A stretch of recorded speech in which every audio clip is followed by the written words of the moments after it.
વડોદરાના કલાલી વિસ્તારમાં TP scheme number 51ના road પરથી દબાણો દૂર કરાયા છે. કલાલી વિસ્તારમાં આવેલ ચાણક્ય નગરીથી વેદાંત સોસાયટી તરફ જતો ટીપી સ્કીમ નંબર 51 હેઠળનો 18 મીટર પહોળો રોડ સરકાર દ્વારા મંજૂર કરવામાં આવ્યો હોવા છતાં પણ લાંબા સમયથી કેટલાક ખેડૂતો દ્વારા કરાયેલા દબાણના કારણે વાહન વ્યવહાર અને વિકાસ કાર્યોમાં અડચણ ઊભી થઈ હતી.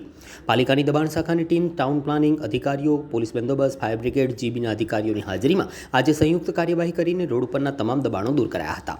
આ કાર્યવાહી દરમિયાન કોઈ અનિચ્છનીય બનાવ ન બને તે માટે પૂરતો સુરક્ષા બંદોબસ્ત પણ ગોઠવવામાં આવ્યો હતો. આ કાર્યક્રમ દરમિયાન સ્થાનિક લોકોએ હાજર અધિકારીઓનું પુષ્પગુચ્છ આપી સ્વાગત કરી તેમનો આભાર પણ વ્યક્ત કર્યો હતો. આ કલાલી વિસ્તારમાં ચાણક્યપુરીથી પુષ્પ 27નો 18 મીટરનો જે ટીપી રોડ આવેલો છે એ આજે આપણે ટીડીઓ ટીપી અને ટીડીઓ બીપીના સંયુક્ત સ્ટાફ દબાણ શાખા સાથે આજે ખુલ્લો કરવાની કામગીરી ચાલુ છે. ગૌરવ પટેલ, બિલ્ડિંગ ઇન્સ્પેક્ટર. કેટલા સમયથી અહીંના લોકો નોટિસ આપવામાં આવી હતી? નોટિસ તો આપેલી હતી એમને.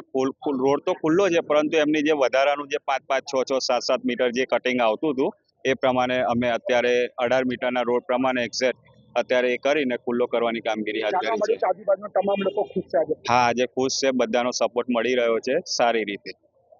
51ના ડ્રાફ્ટ ટીપીનો 18 મીટર રોડ જે ચાણક્ય નગરથી લઈ અને વેદાંત વાટિકા, ગ્લેન્ડ્યોર, સનશાઇન તરફ જતો 18 મીટરનો રોડ છે. જે ટીપી સરકારમાં ડ્રાફ્ટ મંજૂર થઈ છે અને 18 મીટરના રોડ ઉપર સોસાયટીના કામકાજ બી ચાલુ છે. ઘણા ટાઈમથી આ રોડ ખુલી ગયો હોવા છતાં પણ એની ઉપર ગેટ, પતરા મારી તથા ઓડિયો બાંધી અને દબાણ કરવામાં આવ્યા હતા. જેને દબાણ આજે કોર્પોરેશન કમિશનર સાહેબ શ્રીના ઓર્ડરથી ટીપી શાખા, દબાણ શાખા, પોલીસ પ્રોટેક્શન અને ફાયરવાળા સાથે આજે આખી ટીમ આવી છે અને એમને સરસ રોડ ખોલવાની કામગીરી શરૂ કરી છે અને તે કામગીરીને અમે ખૂબ બિરદાવીએ છીએ. અને આ કામગીરીથી એની પાછળ આવેલી 8-10 સોસાયટી એટલે બધા થઈને 1000 મકાન એટલે 4000 લોકોનો આવવા જવાનો રસ્તાનું સરળીકરણ થશે. એ લોકોની સુલભતા વધશે અને એમાં ડ્રેનેજ પાણી મળશે. તેથી અમે કમિશનર સાહેબનો ખૂબ અભિવાદન કરીએ છીએ તથા તમામ જે ટીમો સાથે જોડાઈ છે તેને પણ અમે સાથ સહકાર આપીએ છીએ. શું નામ તમારું?